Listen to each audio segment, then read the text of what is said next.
Welcome back to Kinetic Energy 1085. I am the producer, Sawyer. A live demonstration will be shown momentarily on the effectiveness of what is called snake shot, or rat shot, or dust shot in a handgun. I now introduce Kinetic Energy 1085. Thanks, Sawyer, and welcome back to Kinetic Energy 1085. I'm going to get into a live demonstration momentarily. But the first question I want to ask is, why are you even considering carrying some sort of a shot in your handgun? Because that's what this stuff is for. It's snake shot, dust shot, or rat shot. Now, I know the rationale.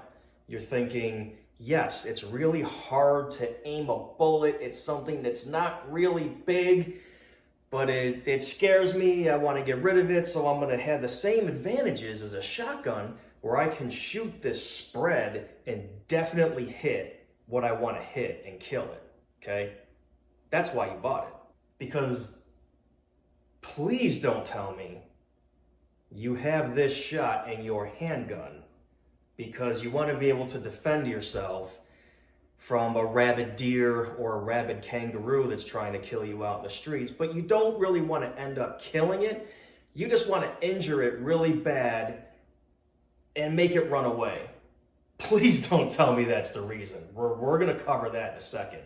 But if you carry these handgun shot shells in your handgun, it's a big mistake. The live example I'm giving you is with 2 shotgun barrels. This applies to handguns as well. So the first thing I want you to do is take your handgun apart like you do when you clean it. You do know how to take your handgun apart and clean it, right? So when it's safe and you take it apart, hold the barrel up to some light and look through it. You're gonna see rifling in that barrel, a bunch of twists. The reason why rifled barrels and handgun barrels have rifling is so that, yes, as the projectile or bullet is coming down the barrel, it's twisting. And what that twist does is it stabilizes the bullet as it's going down range so that it's not traveling like this or yawing or anything like that. That's why handguns and rifles have rifled barrels. Shotgun barrels are smooth barrel. You look down that barrel and you're just gonna see this smooth as silk bore. Now that is I'm going to say, stabilize shot from a shotgun. So now that you know all rifles and handguns have a rifled barrel and shotguns have a smooth barrel, let's get into my demonstration. And right now I have a shot barrel on it. That's not the barrel that came with this shotgun. The barrel that came with it is this. So you think to yourself, I want a shotgun for hunting, shooting, skeet, whatever the case is. If you have a shotgun, it's good to go right out of the box. Not so much so. If you look down that barrel, you might see what's called rifling. Those lands and grooves are for twisting a slug, which is the giant bullet that comes out of this barrel. This barrel is for hunting and it's rifled. If you shoot shot out of this barrel, I will probably miss you completely from here. All right, so like I was saying, this is a bird shot shell. This is a rifled barrel. After I make this shot, I'm going to show you the pattern. It's going to be pretty pathetic.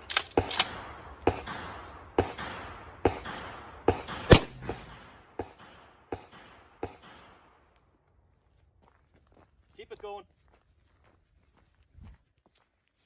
You see that? That's the pattern with a rifled barrel. Look at the size of that pattern. That's horrible. What's happening is it's twisting the wadding and all the shot as it's coming down the barrel, and when it comes out, it just goes all over the place. This is why you do not use a rifled barrel to shoot shot shells out of it. Shot barrel. Again, a bird shot shell.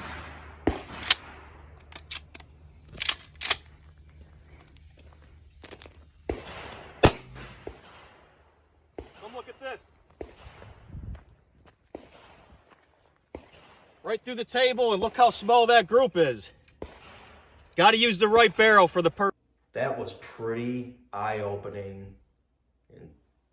And I know you bought all this ammunition, you're feeling really good about it, and now you watch my video and you're like, darn it all to Hades, I just wasted a ton of money. Because unless you are point blank, pretty much to that snake, that vole, that venomous thing that you don't want to get bit, well, you just put yourself in striking range of it anyway. You're not going to hit it. A buddy of mine, Lance, who used to live here, we were good friends, he moved to the beach area.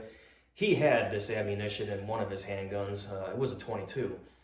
And we just decided, because we have a river behind us, and we decided to go down there and just shoot it at the water. The funny thing was, neither of us said anything once he shot it at the water. We didn't have to, because once he shot it, and we saw like over 15 feet, a little bit of a thing here and there, we just kind of sat there and we're like, we didn't even have to say anything. We just didn't even have to. We saw the massive, like I said, 12-foot spread of this shot from basically 15 feet away into the water. You're not going to hit anything with it. If you hit anything with it, you better be point blank. And at that point, you're in more harm and risk getting really close to that venomous thing than you would be just walking away. And again, Semper Fi. Yeah.